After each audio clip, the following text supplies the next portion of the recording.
संसदेमध्ये आज घुसखोरी झाली। 2 तरुणांनी प्रेक्षागृहातून सभागृहात उडी मारली। हे सगळं प्रकरण अवघ्या देशानं पाहिलं, पण या घुसखोरीचं महाराष्ट्र कनेक्शन आता समोर आले। पाहूयात। घुसखोरी दिल्लीत, चर्चा मात्र महाराष्ट्राची।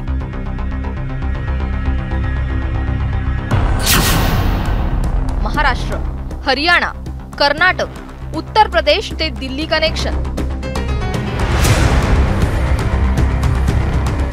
अमोल धनराज शिंदे, मुक्काम पोस्ट थोरली झरी, लातूर। गुन्हा संसदेत घुसखोरी। संसदेबाहेरून पोलिसांनी त्याला ताब्यात घेतलं। त्याचे कागदपत्र, ओळखपत्र आणि मार्कशीट ताब्यात घेतली। त्यातून तरुणाची ओळख पटली आणि दिल्लीतील घुसखोरीचं महाराष्ट्र कनेक्शन समोर आलं। अमोल धनराज शिंदे मूळचा लातूरच्या थोरली झरीचा रहिवासी आहे। त्याचे आई वडील शेतमजूर आहेत। तोही कधी कधी मजुरीसाठी जातो। भाऊ पनवेलमध्ये रिक्षा चालवतो। लष्करात भरती होण्यासाठी चाललो असं सांगून घरातून तो बाहेर पडला। गेल्या 4 ते 5 दिवसांपासून तो दिल्लीतच राहत होता। संसदेतील घुसखोरीत अमोल शिंदेचं नाव येताच पोलीस त्याच्या लातूरमधल्या घरी पोहोचले। इथेही त्याची चौकशी सुरू झाली। काय मिलिटरीची काय त्याची पोलीस भरती आहे म्हणून गेले तुम्ही? त्याच्या अगोदर किती गेलता दिल्लीला? 2 वेळेस गेला होता। काय सांगत होता दिल्लीला जाऊन काय करणार आहे? पुन्हा तारीख दिली, पुन्हा या म्हणून सांगितलेत म्हणत होता। का माझं काम आहे म्हणत होता। आम्ही कुठे शिकलेले होते, आम्हाला तेवढी चौकशी करायला माझं काम आहे म्हणायचं आणि गेला। आम्हाला काहीच सांगितलं नाही। आम्ही भरती फिरती कशाची, आता माझं भरतीचं वय संपून गेलं आर्मीचं म्हणला, एवढंच आम्हाला माहिती आहे, दुसरं काय नाही। अमोलच्या मित्रांकडेही चौकशी केली, तेव्हा अमोलला पोलीस व्हायचं असल्याचं त्यांनी सांगितलं।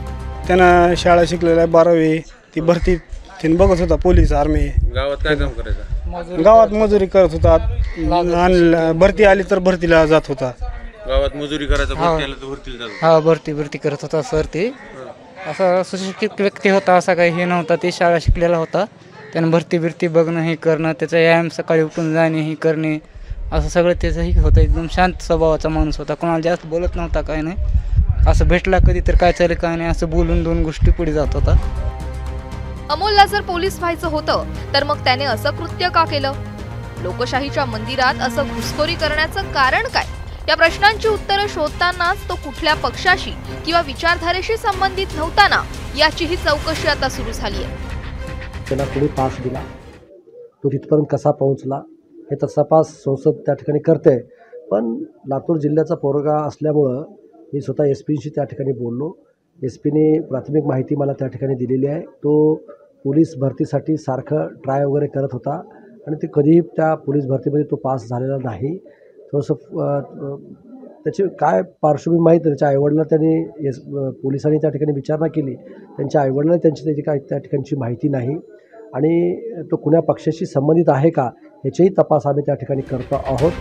तर याच घटनेतील आणखी एक नाव म्हणजे नीलम सिंह, हरियाणातील घासोची रहिवासी। वडिलांचं मिठाईचं दुकान आहे। BA, MA, BEd, MAd, CTETचं शिक्षण तिने घेतलंय।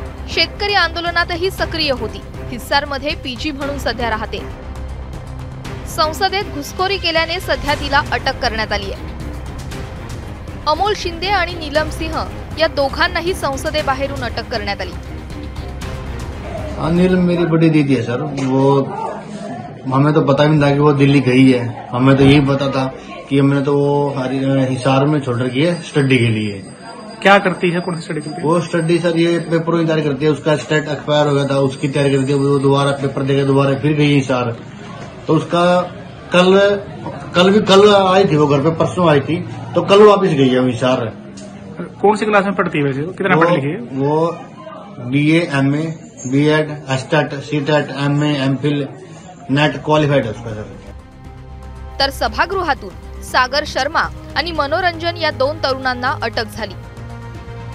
आतापर्यंत ही 4 नावं समोर आली आणि या 4घांनाही अटक झालीय। मात्र त्यांनी असं का केलं? कुणाच्या सांगण्यावरून केलं का? संसदेत घुसखोरी करून त्यांना काय साध्य करायचं होतं? या मागचा त्यांचा हेतू काय होता? हे आता चौकशीतूनच समोर येईल। मात्र इंस्टाग्रामवरून हे तरुण एकत्र येतात काय आणि अशा प्रकारे संसदेत घुसखोरी करतात काय, हे सगळंच धक्कादायक आहे। ब्युरो रिपोर्ट, ABP माझा।